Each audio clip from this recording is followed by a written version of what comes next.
Hello, and welcome back to another episode of Rants. I am your host, Mona Sheikh. Very nice to be back. We're gonna jump into it because I have two special guests.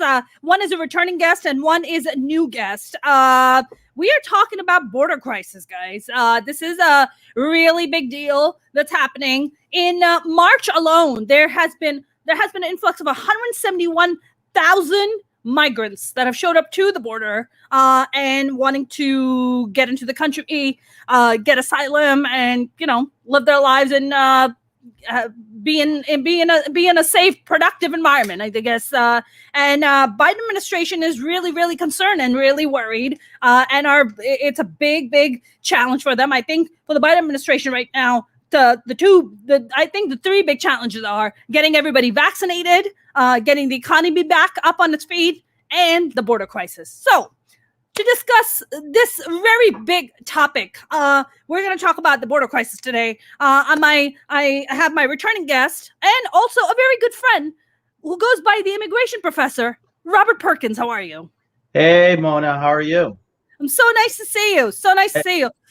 We also have an emperor that's joining us from Chicago. He goes by the Emperor, and I'm very pleased to have him on as a guest, very first time guest. He's also an incredible immigration attorney based in Chicago. Here is Richard Trais. How are you?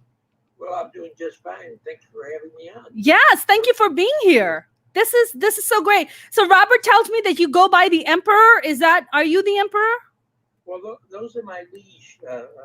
Actually refer to me as the Emperor. That's okay. Got it. You'll allow it. That's entirely fair. I want to jump right into it. I guess, Richard, we'll start with you. What are your thoughts on what is happening right now with the border crisis? Do you think that the Biden administration is equipped or even has any strategies on handling this massive influx of migrants coming in? Well, I'm sure they have many strategies, but I don't know how successful they'll be. It appears that the influx of so many people in an area that's unprepared to welcome them indicates that we have to find a way to welcome them. Yeah. And that would mean, for me, some unusual and solutions that have maybe not been thought of. My suggestion is build new cities. I think we have enough land in America to accommodate most of the people in Central America. We have open spaces in Nevada and Utah, Colorado, Wyoming, Montana, Idaho. We have space. It's not a question of room. It's a question of resources, which we also have, and the will to put our money where our mouth is in terms of being humane. Right. And the humane response would be, if there are only 3 people that came in, we'd house them all. If there are 30 people, we'd house them and ask for more relatives. Right. But the fact you say there may be 150,000, our response has to be extremely creative. So get with it. It doesn't all fall on Texas. It has to fall on the whole country. And we can move people around rather quickly from Texas to many other places and have many other facilities available to help these people. One more point. Obviously, people are coming here for a number of reasons, and we're aware of some. But the reasons have to do with what's wrong with the situation in each country. Yeah. So they need help in a number of ways. Yes. We can't help them with their own political situations. They have to determine that for themselves. Yes. If in fact there's revolution in these places, that might be fine. But if they have to leave, they have to leave. Where are they going to go? There's land in Mexico. There's open spaces in Mexico. My approach is build communities. Okay. I'll leave it at that. All right. Well, I appreciate that. Robert Perkins, would you like to join in and give your thoughts on this? Yeah, my thoughts are very similar to Richard. And when I've come on the show before, I've bemoaned the fact that, as Richard says, that our country has not been creative in our response. There are communities in Ohio that are dying, that need workers.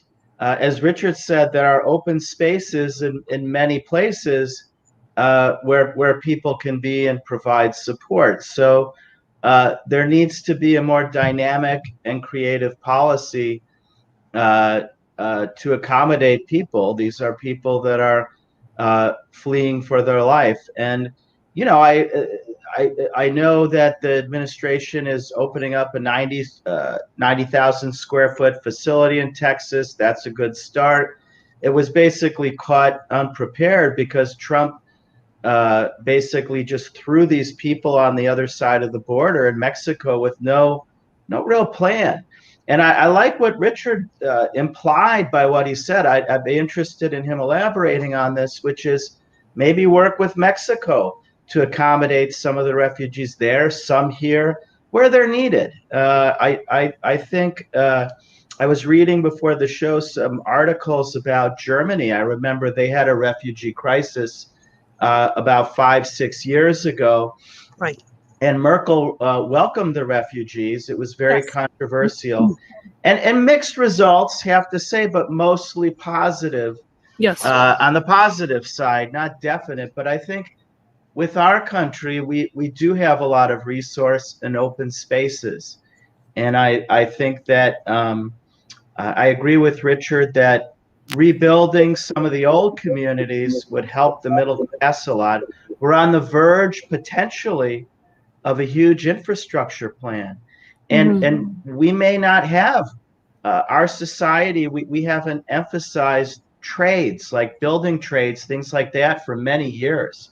And so we may need younger, trainable people in some of those areas until our schools, our trade schools are geared up more to take people that are, you know, born and raised here. So having some of these people and encouraging or incentivizing them in some way to enter some of these trades may help to revitalize the infrastructure that we have and have these younger folk working alongside some of the older folk that are going to retire. So I think I see this as an opportunity. If as Richard said, we're creative and open to major solutions to solve the crisis. Right. Richard, I wanna come back to you, and I wanna. By the way, this is a question that I'm posing to both of you gentlemen. This is an article I was reading about. This is just giving you numbers about what's happening. So the Hill reported border agents caught more than 171,000 immigrants trying to cross illegally into the United States in March. And they said that's a high they haven't seen since 2006. And in January, just over 7,200 families tried to cross compared to 53,000 families at the end of March. And nearly 19,000 unaccompanied minors have presented themselves at the border. If we're going to talk about, you know, having folks come in and giving them refugee status and trying to make them, you know, I guess legal, you know, put them on a path of citizenship, what do you do with 19,000 unaccompanied children? I mean, look, it's going to take about 18 years for them to become adults, be able to go out and join the workforce and, you know, be part of the workforce. But in the meantime, 19,000 children, what are they going to just be part of the foster care? That our foster system here is already messed up to begin with. So then now we're adding what? Another few thousand, 100,000, you know, children coming unaccompanied by adults. Like, how do we tackle that? Do we have enough resources in our country? I mean, we do have money, but do we have enough money to be able to help raise all these unaccompanied children that are coming in? I have no doubt that we have the resources to accommodate all these people. Yeah. It's a question of accepting the fact that they are here now. So accept it and deal with it in a humane way, which means obviously housing, medical care, schooling, jobs. There are people. They're here. So they are part of our society already.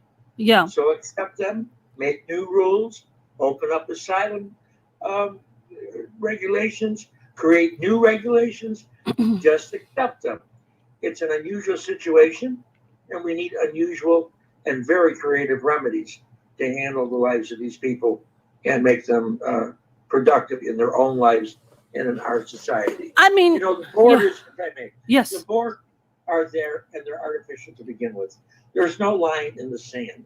There are just people who are here. Yeah. Let's not think of this as a border problem, but a humanitarian problem. And I think Europe has dealt with their problems with an influx of Middle Eastern people rather well. That's right. And we should look to all their solutions, Mhm. whether in Italy or Greece. And of course, there are different attitudes about what to do with strangers. Well, most of us, I think, feel that they're here, accept them, deal with it, protect them, and provide a way for them to live their lives. It's not about the border. It's about a response to a humane need. Mm-hmm. And that's the attitude. Got it. Robert? Well, I agree with Richard, but I'll add some clarifications or detail, which is there are some areas where there are. I'm trying to think of a very good way to phrase this, where systems are overtaxed, and mainly, I mean, there's no federal benefits, by the way, for undocumented people at all. It was eliminated in 1996. So the real problem becomes schools. That's the only one. There is a Supreme Court decision. I mentioned it on the last. Well, hospitals too, Robert. Hospitals too. Perhaps that I'm not aware of, but I think Richard's solution suggests why not build new schools, because that provides jobs and infrastructure and stimulates the economy. And why not, if you can either look at this as a lot of lemons or as lemonade, and you know, and as I said, be very creative in where you're putting people. Don't put them in a big city at an already overcrowded school in LA.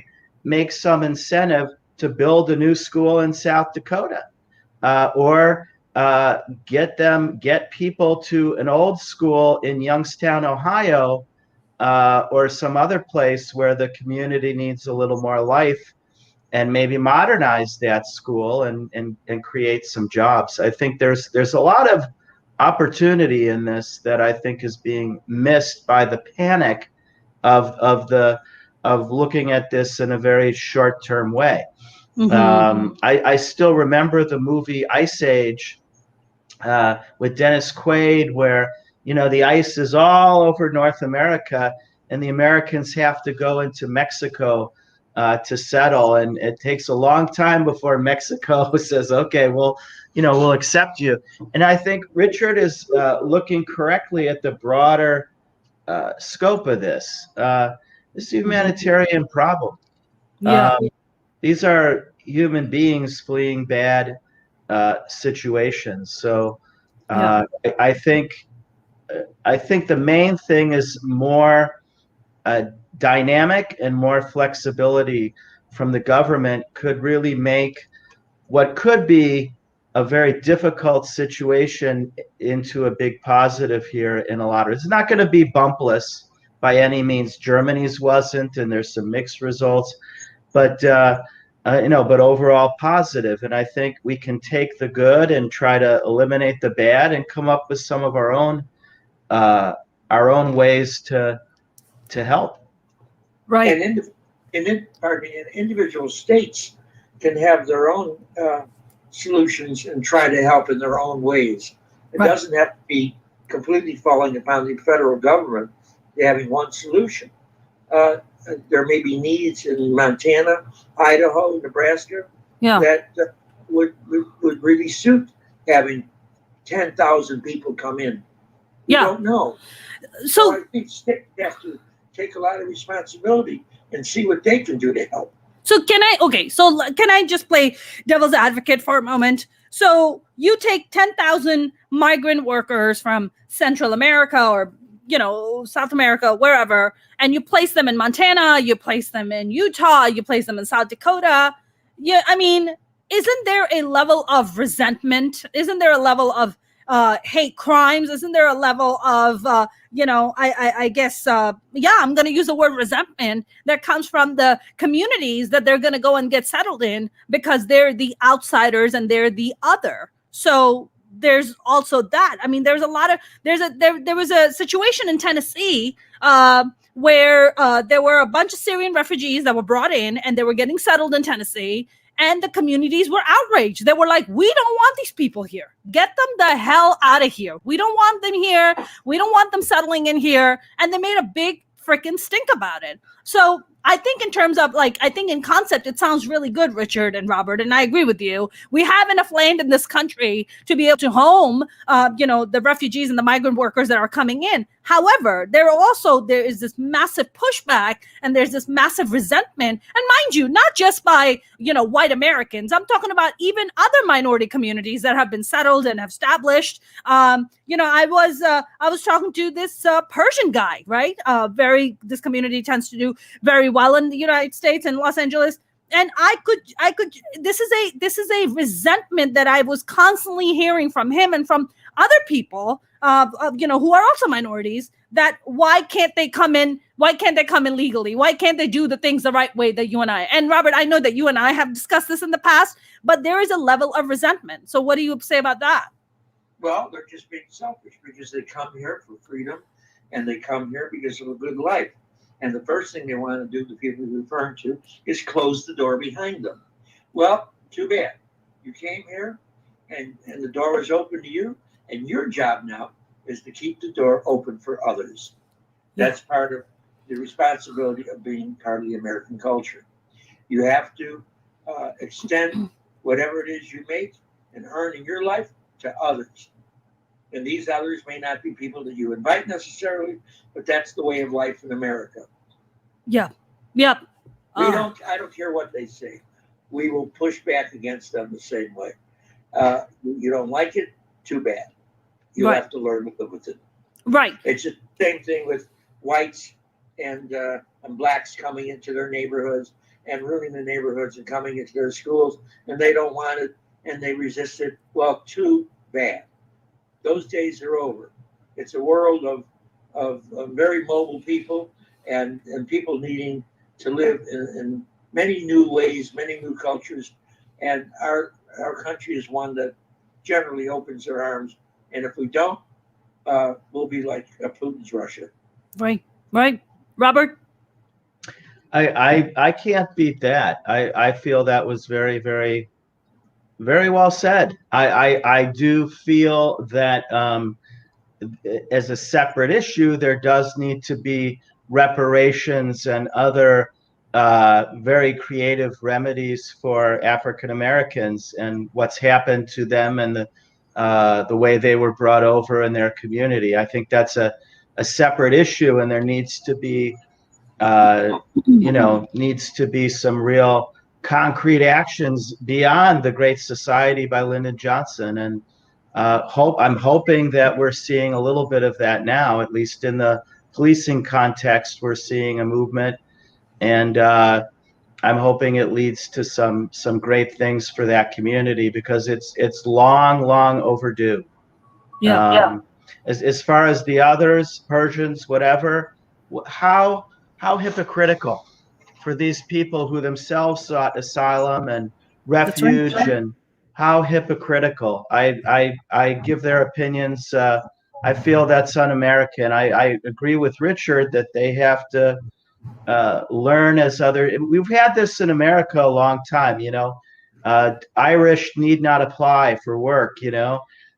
Discrimination against Irish and Italians because they were Catholics and everybody else was Protestant.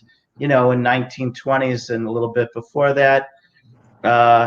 We've had that. It's unfortunate, but everybody's had to learn to adapt. I think Richard makes a terrific point here. Right. Absolutely.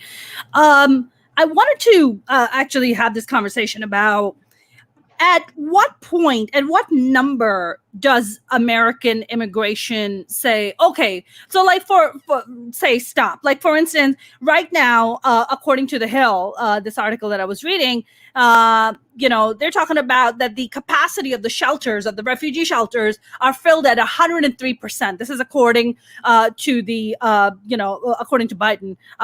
So they're saying there's a more refugee admissions capped at 62,500 for this fiscal year and doubling that in 2022. So I guess my question is, how many millions of people does all of South America and does all of Central America uproots itself and then moves to America, or how does this work exactly?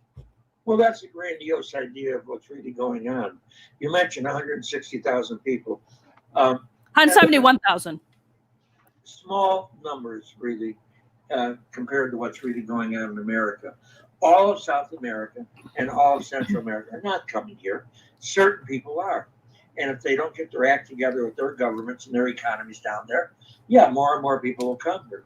But getting it in perspective, what's really going on in America and these numbers, I'd ask you, how many people are attending baseball games today? Or will attend baseball games in about 3 months when these stadiums have full capacity? About 3 million each night. 3 million people going to ball games, and we're worried about 160,000 people. Give me a break. We can handle all that. Mm-hmm. Build a new stadium, put them all in there.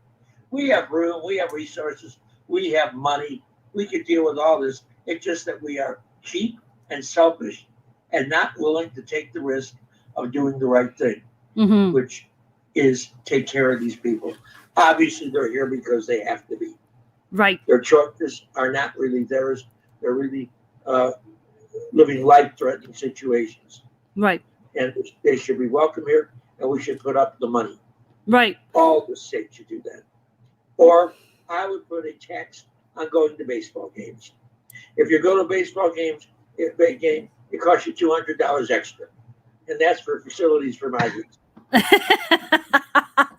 Robert?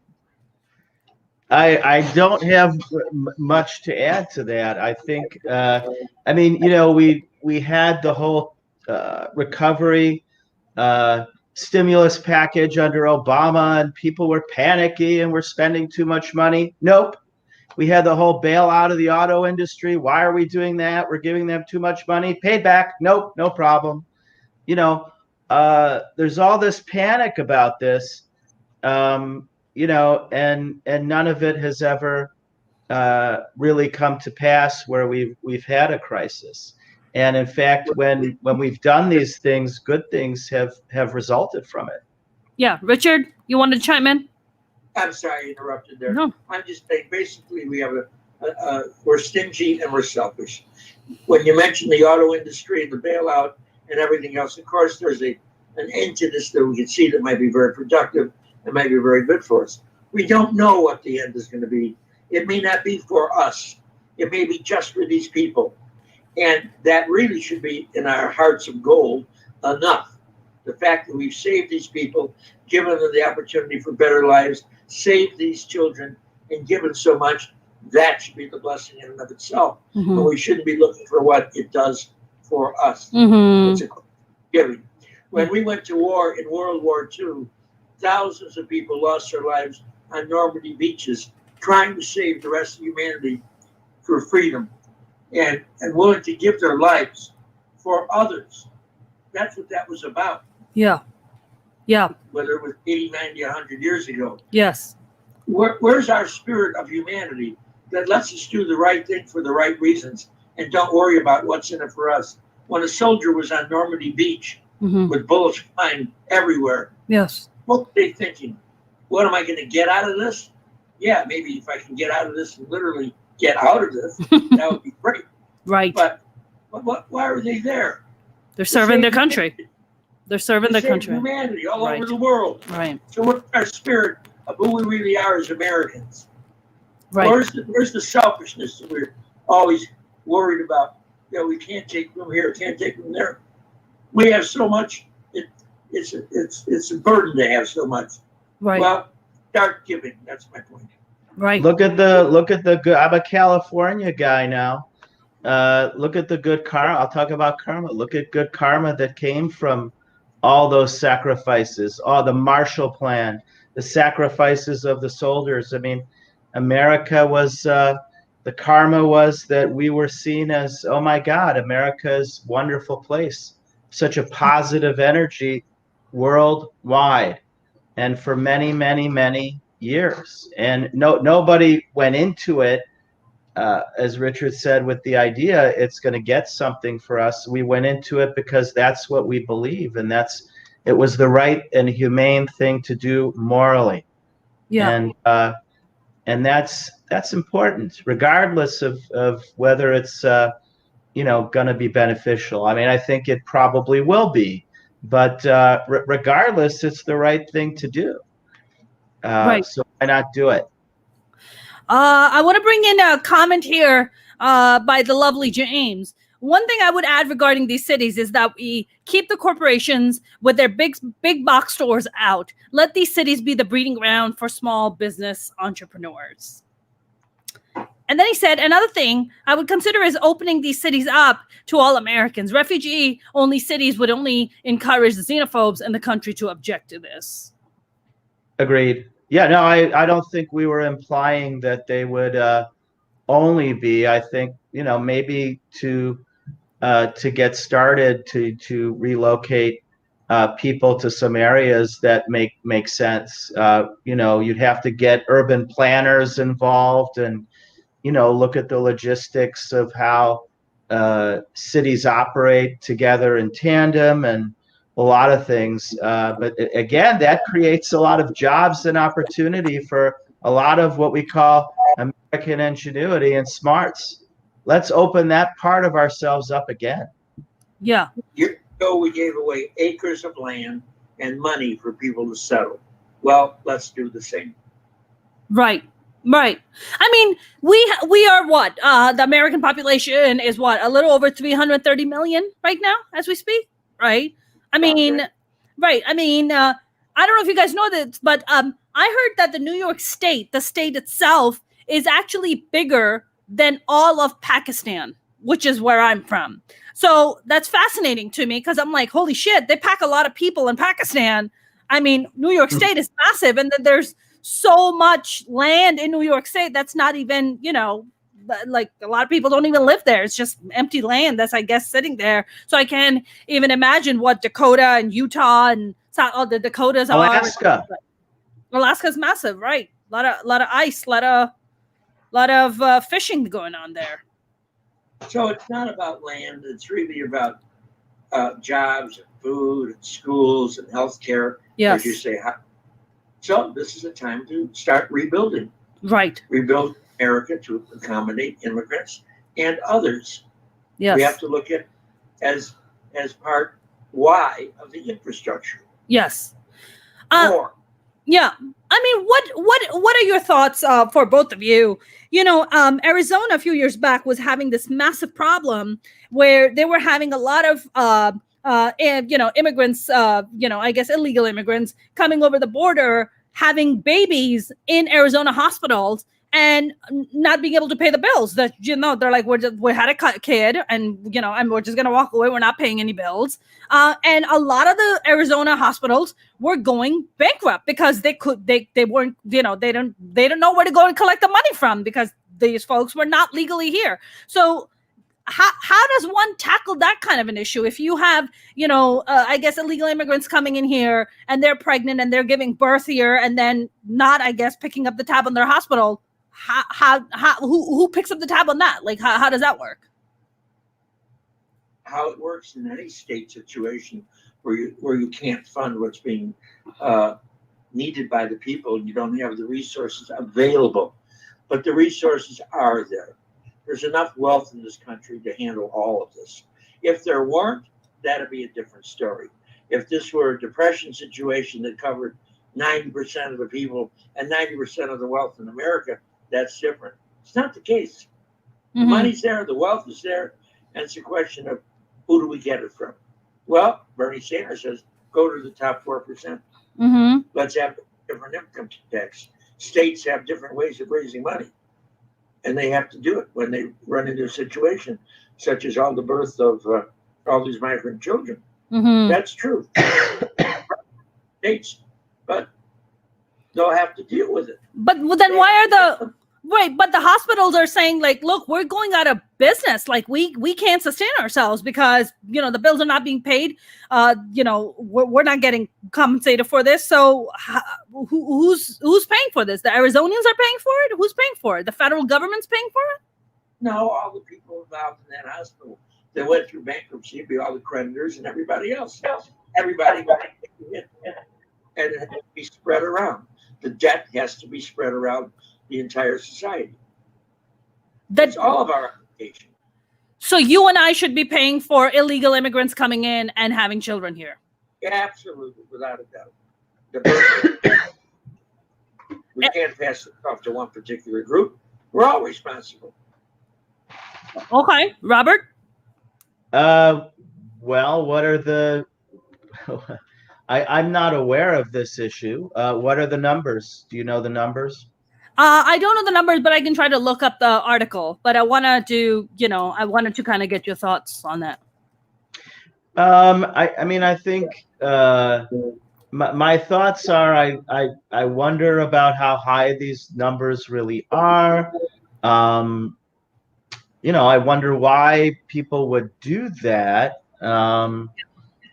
I guess the medical's better here, and we could definitely. We keep looking at these situations in terms of right and wrong. It's not of that. Mm-hmm. It's about what we do to be responsible and responsive, rather, to a situation. If the drug companies were having trouble existing in the present situation and didn't come up with the vaccine for COVID, we'd have a rough situation. Sure. But somehow they found the money to deal with it. Right. And somehow the hospitals will find the money. And somehow the money is there. We just have to allocate resources in a way that includes these situations, not to be excluded from resources. Here's the other piece. Oh, I'm sorry. Go ahead.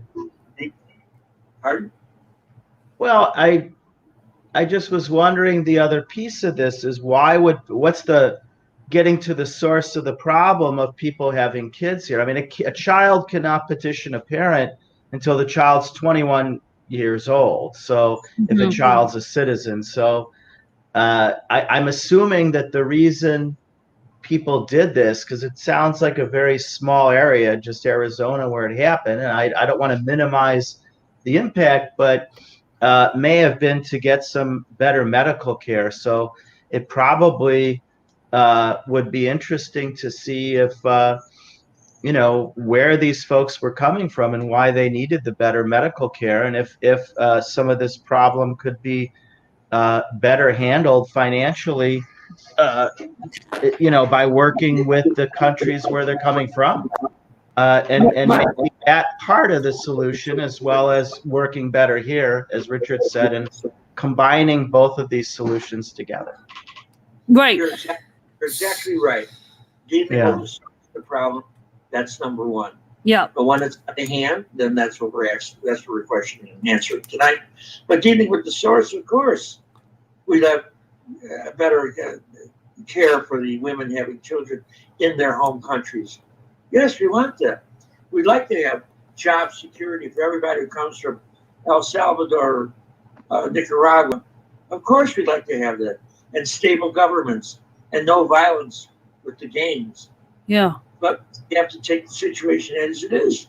Right. I wanted to share some numbers with you guys here. So when did this come out? Last April, this article came out from Arizona Central, which is their local newspaper, and they talked about how they have a big problem on their hands because now, due to the virus, they're talking about a lot of immigrants coming in, undocumented immigrants coming in, for better medical, assistance and medical care and stuff like that. And some of the numbers here, I'm trying to bring up some of the numbers for you. So the Arizona hospitals are just feeling overwhelmed by it. They said that in 4 weeks that ended on April 11th last year, the Arizona Department of Economic Security reported that 345,800 workers filed for unemployment benefits. So I guess that's just their, unemployment folks that are asking. But I'm just trying to, sorry, I don't have this. I haven't read this article. So I'm just trying to skim through and trying to get you some of the numbers you were asking me for. But I saw an older article that said that the federal government is talking about forking out $45 million a year to help accommodate the hospitals and picking up the tab on them so they don't go bankrupt, which is, I guess, a big conversation that's happening. I wanted to kind of turn the conversation towards, you're talking about having an influx of migrants coming in, utilizing them to make them part of our society, open up more schools, open up more hospitals, things like that. I mean, here, James made a really good point. He said, maybe we could not spend $1.6 trillion in programs like the F-35 that is considered a failure. I mean, when we increase, this is me playing devil's advocate, when we increase such a big influx of migrants coming in from wherever they're coming in from, are we also talking about an increase in crimes? And does that mean we need more law enforcement? Per capita, no. There's no I don't think there's any statistic to pass that up, especially with undocumented people. They're so afraid of being deported that if you look at it, the per capita rate of crime, it's significantly less because people face not only a criminal penalty, but also the penalty of deportation. Right. So those communities tend to be more zealous about keeping out of trouble. I mean, that's not to say that it's a zero at all. It does happen, but right. I believe it's at much less of a percentage than society in general. Much less. Right. Richard, do you want to comment on that? Generally, dealing with a lot of immigrants, many cultures, many societies, it's where they come from. I remember the people I dealt with, amongst others, from the Middle East, and I noticed that the groups that had teenagers that came over here, maybe in the 80s or so, that had the fewest criminal activities of their children with gangs and all that, were the Palestinians. I saw a Palestinian get into a criminal situation. Iraqis couldn't wait to join gangs.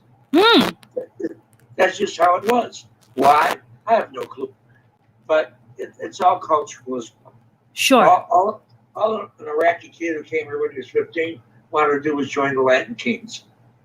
But you never heard of anything of that from the Palestinians. How interesting. And you would maybe the opposite with Palestinian having such a war-torn society in a way. Right. But anyway, the question of crime and migrants, it has to do with the cultures and these different societies. The Hmong population in Minnesota's had a lot of problems, but that's almost individualistic. Yeah. Many cultures come in. There's no problem with crime at all, and it just equalizes as they become apart and assimilate. So here's a question. James posed a question. Hey, let's not spend $1.6 trillion in programs like the F-35. And do we really need 11 aircraft carrier battle groups? Okay, that's a valid point. China is an upcoming superpower. They are just packing it up with having the best weaponry, the best military. They're doing whatever they can to beef their defenses and even offense, I guess you can say. If America shifts its priority and say, take away that $1.6 trillion from the F-35, right? And just start spreading it into our infrastructure, does that make us weak militarily compared to China or I guess any other upcoming superpower? I think the answer is under President Clinton, when we devoted more money to butter rather than guns, anybody that can read and write was hired. Okay, uh, this is we don't. I mean, do we really think China's going to invade us? I don't think so. Uh, do I think we should have zero military? No. Uh, but I think we can devote more resources to building ourselves up. And if a war situation were ever to come, if we do have this infrastructure that we were talking about earlier, we're going to be a hell of a lot better prepared to gear up if we have to make guns and switch away from butter. But let's get some butter going. We've had a lot of people and a lot of suffering in this country economically. We've had no wage growth in 40 years. We have people here that need help. We have people here that need help, and we need to build community here. I think immigration is a part of that, and that we can, if we're creative, really make it into a positive. But I also agree with Richard that regardless of the outcome, it is the right thing to do to help people. And Richard and I have had this discussion before. The crisis in Central America isn't going to last forever. You and I talked about this. I thought when I was growing up, the Soviet Union was going to be forever. We all thought that. It changed. We used to give asylum. People from Eastern Europe came here all the time. You know, some of them on the Mexican border, the Canadian border, they would get in, whatever. It's done. It's not happening anymore. And it's not going to be forever. But in the short term, what a mitzvah, what a nice thing and the right thing to do, which is let's not let these people die and starve and anything else. We do have the capacity to help. We have a lot of capacity as a country. People get a little paranoid and scared, but I think our government needs to be more dynamic. I think that is a big part of the problem. When were our immigration laws last looked at even was 96, and they didn't even change some of the major problems at that time. You know, looking at what do we need, where do we need it? Our government and our policies need to be dynamic to where we are today, and they need to ongoing be dynamic with immigration and probably with other areas too. Yeah, I just add yes, and incentives from the federal government to all the states to be involved. States to be involved in what? In providing answers, solutions for the immigrant problem. Right. And that states should have incentives to do this, much as corporations have incentives for not shipping their factories, or not making their factories go overseas and all that kind of thing. Mm-hmm. But to compare how much money we give to farmers not to grow crops, it's not always easy, understandable solutions that make the most sense. And giving farmers money, we're evening out the situation so that they stay farmers. Mm-hmm. But we have to don't seem the right thing to do sometimes, but it is the right thing to do. Yes. And all this I mentioned earlier, they could find ways to take thousands of people into their economies, into their communities, and make lives for them and increase and improve the lives of their own.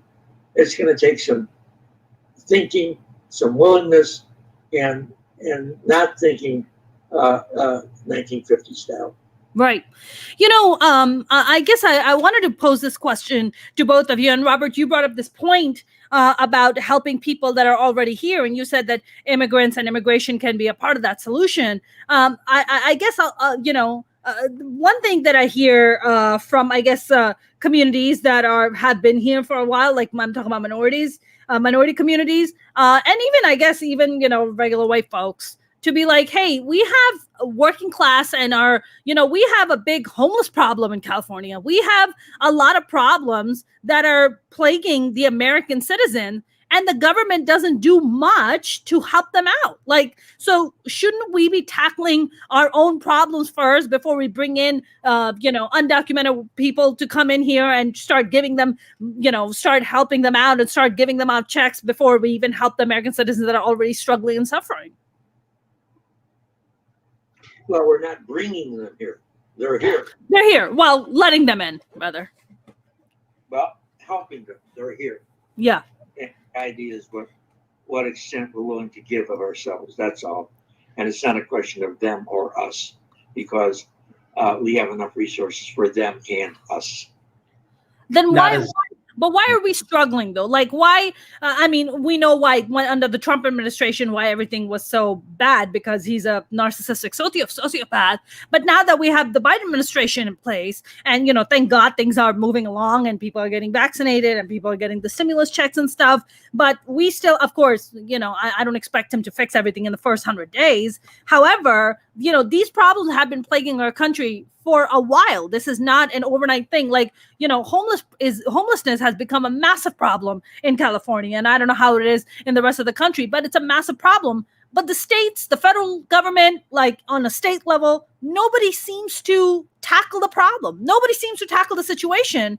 And American citizens are straight up just struggling and suffering. So I guess then the question becomes, hey, if we have enough resources, then why the hell is it not being invested? It all has to be reordered. That's the problem. By who? We're a democracy. We vote to do what we want to do. That's what we have to do. Have programs and vote on them. Yeah, okay. You are talking about really since around 1996, maybe a little before. In the words of the late Ross Perot, gridlock and deadlock in our government, and you don't Right. have a lot of motion.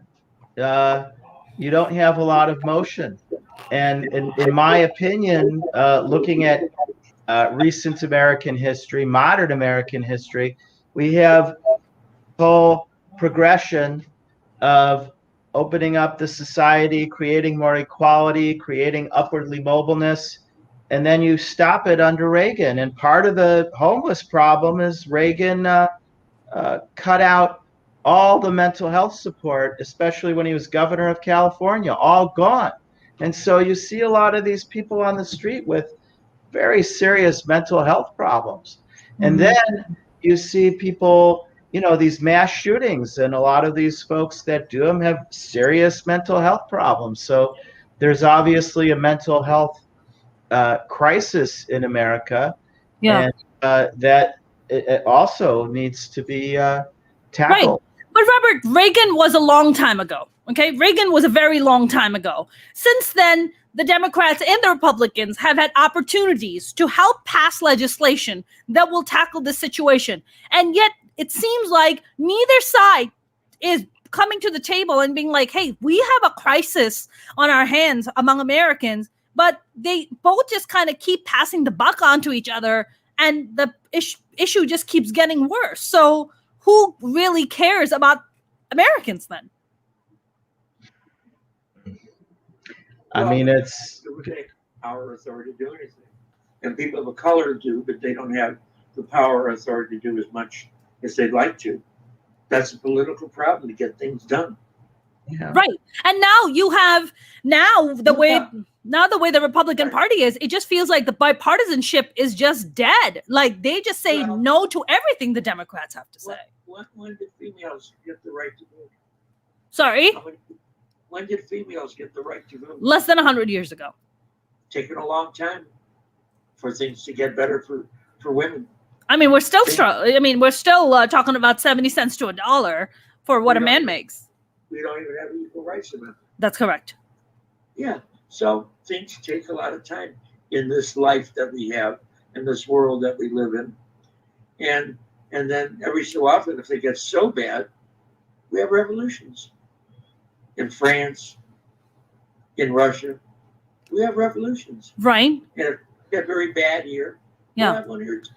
See, revolutions are temporary. Evolution is permanent, right? So We'll go with that. yeah, so revolutions are temporary. So we're talking about, all right, what is it going to be? A bunch of, listen, we've had, I guess you can say, BLM is a revolution. Women's marches have been revolutions about, women standing up and people of color standing up and saying, hey, stop killing innocent Black people. However, here we are at like this gridlock on both sides where neither party seems to give a shit about what's happening to Americans on a daily basis. And then this conversation comes up about, hey, we're going to have undocumented workers, undocumented, people coming in, and we're going to provide them refuge. But then Americans who are already struggling and suffering and saying, well, give a shit about us. We're here. We're Americans. Like, how about helping us out?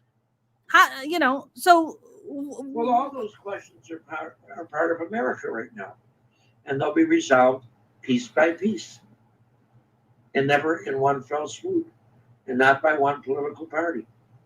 We'll see who controls the power, and we'll see what happens in the next 4 years for sure. And there's certain issues that are on the table now, and there's a lot of consternation in the Republicans because they can't even define their own party at this point. Yeah. And the Democrats are trying to get their act together to have a cohesive, unified program. Yeah. But we'll see what happens. This is what we've inherited. Right. To date, we've inherited every problem in the world to date. And how we go about solving them, we'll see. And we're talking about one problem. I mean, I think we're talking about problems that are, I guess, intertwined with each other where, I think you guys already also know this. If a lot of middle class folks have been kind of forced into poverty at this point because they lost their job, lost their incomes, they have to, rely on unemployment, they have to rely on food stamps or whatever it takes, to survive. So now the conversation is, okay, well, I know Biden's trying to get the economy back up and running, but here we are in this mess that it's just like, all right, well, you're talking about helping refugees coming in or undocumented workers coming in, but or undocumented people coming in, but yet you're not taking care of the very Americans that are already here and that are struggling and suffering. And I think that's a conversation that I hear all the time. So what kind of legislation, I'll pose this to Robert. Robert, what kind of legislation you think needs to pass, or what kind of legislation you think Biden administration needs to tackle in order to, I guess, resolve that? Resolve which issue? I mean, it's not a zero-sum game. Right. Easy to target immigrants, so why them and not us, or whatever. I think my colleague Richard is right. We have the capacity to solve a lot of problems. We just don't have the political will right now. Will we get it? We don't know. The next 4 years is going to be very interesting to see. But we've been living in a gridlock and deadlocked structure. Look at Barack Obama and his administration. I mean, constant obstruction by the Republican Party. Right. I mean, we don't. Isn't it true, Robert? Isn't it true that some of the highest number of people were deported under the Obama administration? That's exactly true. Yeah, and then toward the end of the administration, they changed their policy and exercised some amount of discretion for people that had been here a certain lengths of time and so forth and so on. But what they were trying to do was to, rigidly enforce the law to try to get some kind of immigration reform and build up trust among a number of Republicans to try to reform the system. But it didn't work. Boehner, who I saw on TV today, who wrote a book, anti-Trump kind of book, blocked it. He blocked it. It passed the Senate. Immigration reform passed in 2013, bipartisan. And Republicans in the House, the Tea Party, decided that they didn't want to do it. So, we just don't have responsible legislatures. There's so many problems that need to be tackled. And in my mind, what's at the base of this? Get money out of politics. Period. I think there's some real serious reform needed. I used to be against term limits, and now I'm in favor. I'm all about term limits. Yeah, there's got to be money out of politics, and there's got to be term limits, and this corruption has to end. Yeah. And get money out of everyday life. What does that mean, Richard? The accumulation of wealth seems to be the paramount objective of every living soul in America. And wouldn't that be against capitalism? I mean, that's we're a capitalistic society. No, but everything in moderation. That's my point. And COVID has taught people how to live without money, and there's been benefits to COVID as well. Benefits to families having to spend a lot of time together, seeing their kids be schooled. There's benefits in all of this. And it'll go back to the old ways, but don't overlook what's really going on. People have survived. It's been difficult, but they're still here. Right. And they're going to go back to their jobs. And everybody's eating. And there's been food pantries and a lot of sharing and a lot of giving by a lot of people. And it's brought out a lot of good in people. Mm-hmm. So don't discount that. These times have been rough, but they're not to be discounted. That's my point. Right. And so the race for wealth, the race for money, I would retire from that race for a while. How can we retire when our entire system, our economic system, is built on that? Well, to a degree it is, and to a degree it's not. You can have jobs and live your life, and you don't have to keep getting the better apartment or the better house and the better clothes and the better this and the better that. Just have a better life. Look in the mirror, see who you really are. Because remember, 100 years from now, you ain't gonna be here. Right. So try to do something that's really valuable, and have a new definition of what you value. Mm-hmm. And it shouldn't money. Get out of the money game. I love that this has turned into a spiritual conversation. So thank you for that, Richard. You're welcome. This has become a spiritual conversation. I wanted to bring up this one point about one of the things that there's been, of course, there's a big conversation about DACA and Dreamers, and Associated Press poll said that 53% of Americans favor allowing them to stay legally, while 24% object and 22% are neutral. However, just 41% consider it a high priority. I mean, these kids are here. They were, brought as children, and they're raised here, and they didn't know that they were, I guess, their parents were not here legally. So now they have to bear the brunt of it. However, that being said, I wanted to bring up this one number. They said the Biden administration had reported, it was something around, they were talking about, I think it was like $861 million that is being allocated, if I'm not mistaken. I'm going to find this for you guys. So the president has asked for $861 million to provide assistance to Central America as part of a comprehensive strategy to address the root causes of irregular migration from that area. Us pouring money into foreign countries, or like Central America or wherever for that matter, does that actually guarantee us any kind of reformation that will take place in those countries? Or will that money just go to the corrupt politicians that have been eating away at the core of their own countries? Does that actually resolve the problem? The results are mixed. I know in some cases it has helped some people in some of those countries.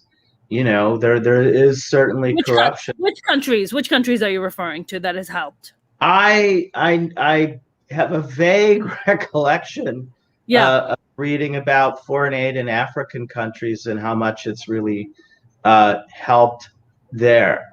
And as far as you're talking about helping them, like, financially to be able to sustain themselves, have homes and have jobs and stuff like that. This is a conversation about, hey, we're going to provide you some kind of political stability so you don't have so much corruption in your country, so you don't have to migrate, you don't have to leave and come to America for a better life. You can have a better life right in your country. But if we're going ahead and pouring money into already like corrupt I guess political systems, which they are clearly because their people are suffering and their leaders don't give a shit about them, then what guarantee does it give that we pour in $861 million that is going to come out of our pockets to go and serve Central American, but then that money is just going to be squandered away and go into the pocket of the politics and not actually the people? Well, go ahead, Richard.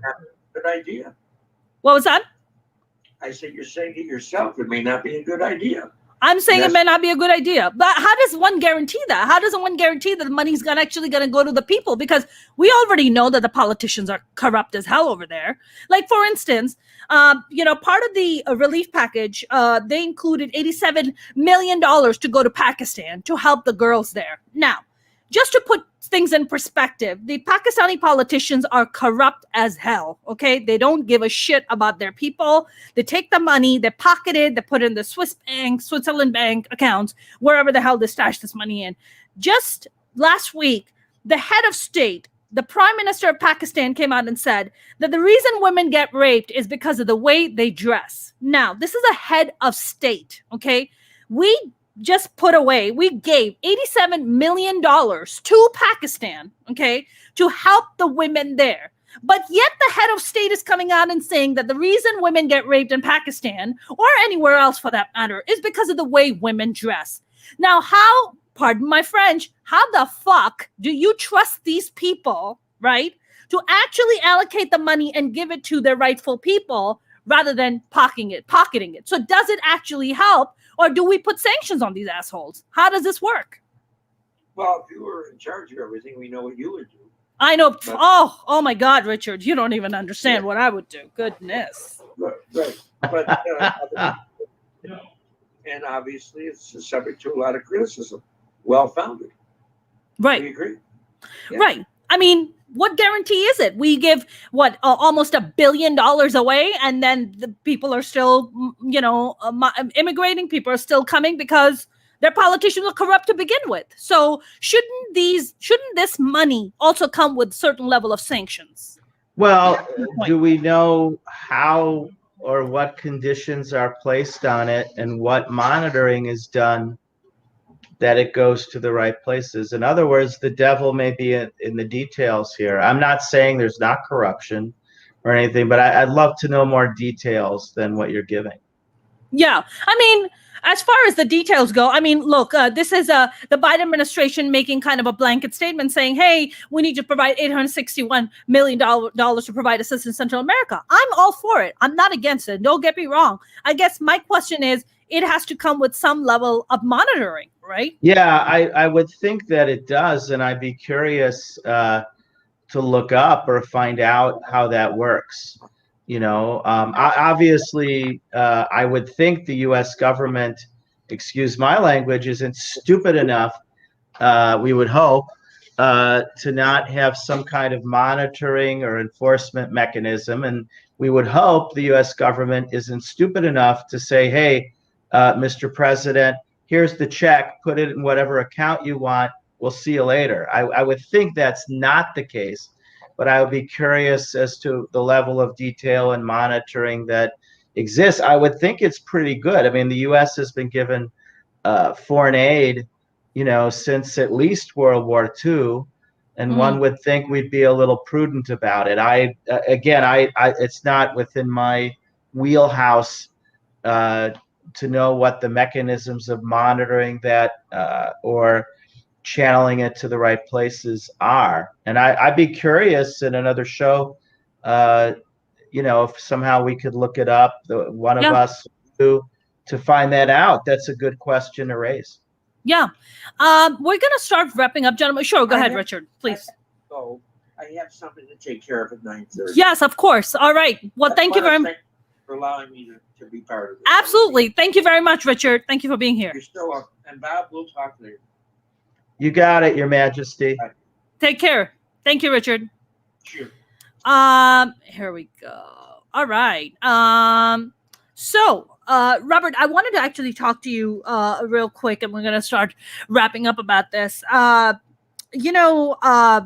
other, you've been practicing immigration law for how long? Full-time since 1993 and part-time since 1981. Wow. 89, sorry, not 81. Okay, for since '89. So, in all your years of you practicing immigration, have you what are some of the laws that you always kind of come up against with your clients where you're just like, holy shit, they haven't resolved this in years? Like, what are some of the challenges that you come up Sure. Brother and sister petitions exist. Minimum of 12 years of a wait time. So you're my sister. I file for you. It's 12 years. Normally, if you're from China or Philippines, it's 20 years. with?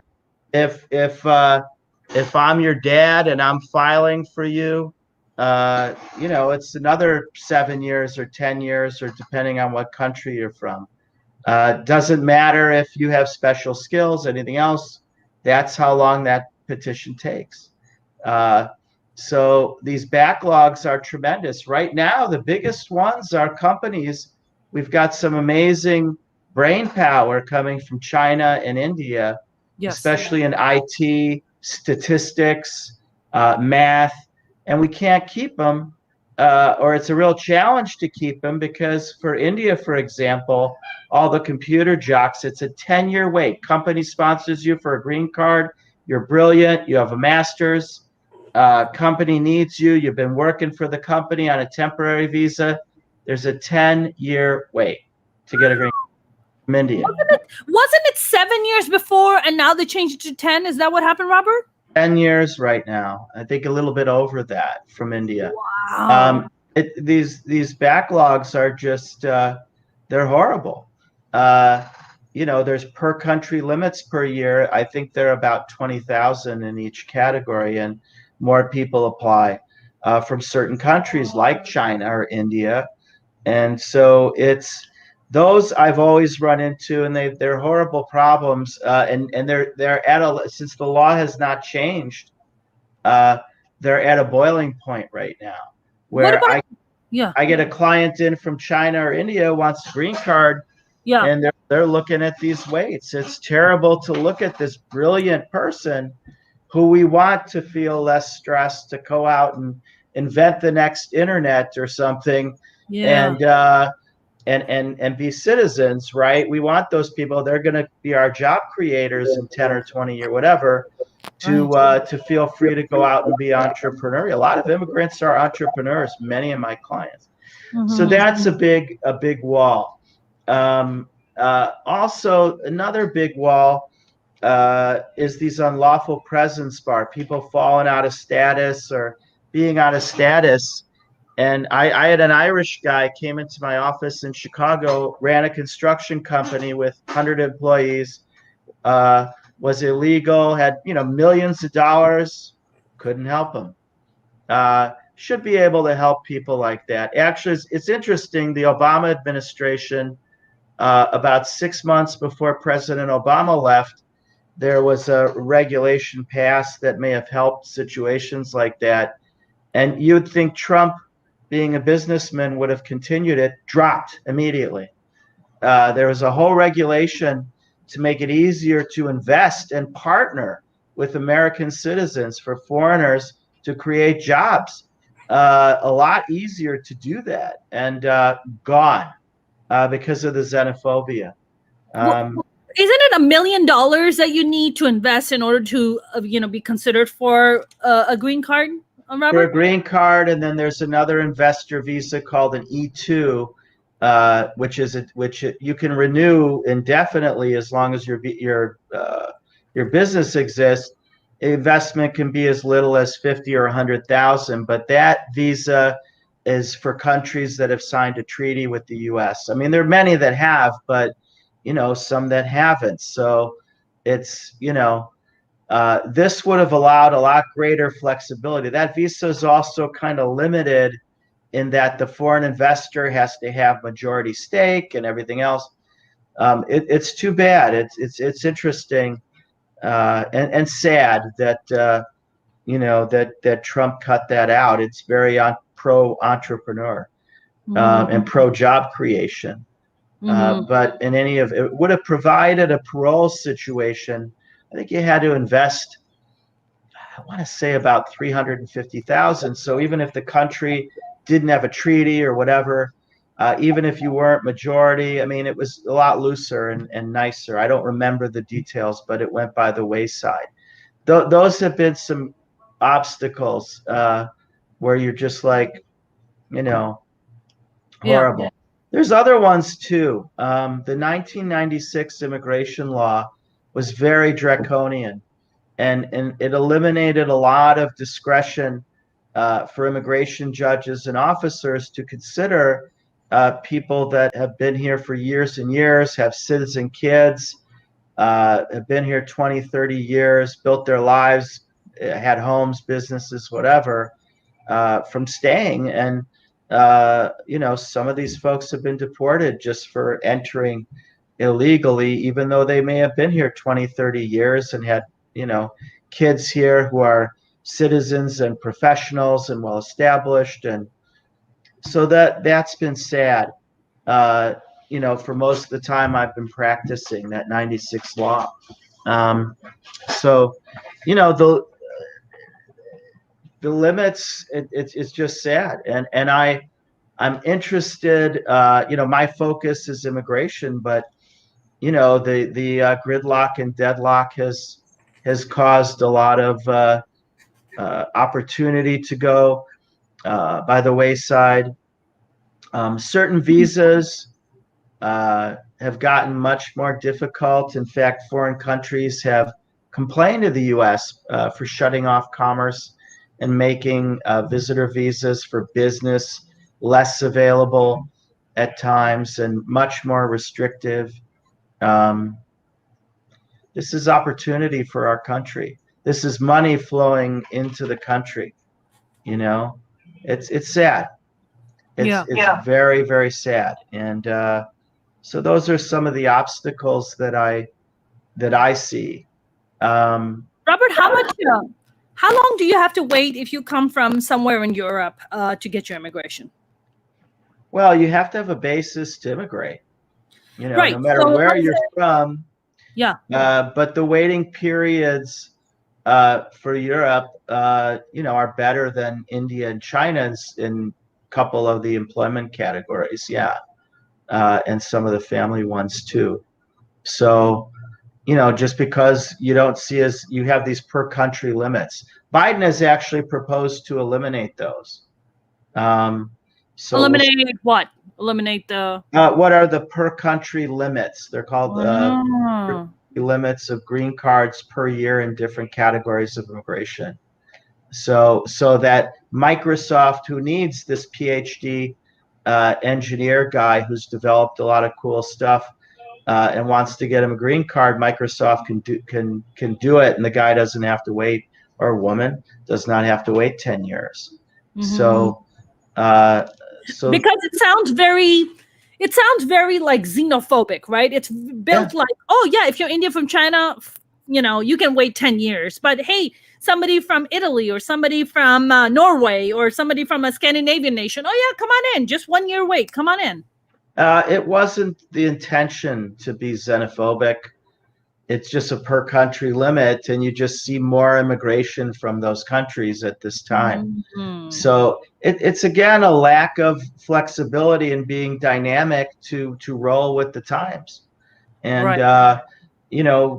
I really admire President Biden. He's wanting the country to roll with the times. He's wanting the infrastructure to include broadband, chargers across the country for electric cars. We have to start thinking in new ways and be what we were. We have the capacity. President Biden is evoking the post-World War II leadership of the United States. It's a question of whether there's enough will politically and among people to take that up at this point. And I hope it happens. Yep. Robert, this was such a great conversation. Thank you for introducing me to Richard, and thank you for coming on yet again and having a awesome dynamic conversation. You are the immigration professor, and I know there are a lot of people out there who need immigration, assistance. So where can they go and find you, Robert? They can go on immigrationprofessor.com. We have offices all over the United States. We serve clients everywhere in the world. The nice thing is immigration law is federal, so I'm able to represent people no matter where they are in the United States or even in the world. So awesome. Well, Robert, always a pleasure. Thank you for having me. Yeah. Thank you very much. I'll see you soon. That was a lovely Robert Perkins. That was a very informative chat, and I think like Robert always informs me, but like Richard also opened my eyes about so many things, and just like really even the way I was positioning my questions, I think he really made me kind of question so many things today, and shed a lot of great light. So thank you so much, Richard and Robert. If you have not subscribed to my YouTube channel, please do. You can go to youtube.com/Mona Shaikh Comedian. Same name on Facebook, same name on TikTok, and also on Instagram and Twitter at Mona's Comedy. I will be back tomorrow with a phenomenal guest. So tomorrow my live stream is at 7 p.m. Pacific, not 6:15, because my guest is on the East Coast. And get this, he is a Tantra sex expert. Yes, things are getting very sexy tomorrow. So I will see you tomorrow. Have a good night. Stay safe out there.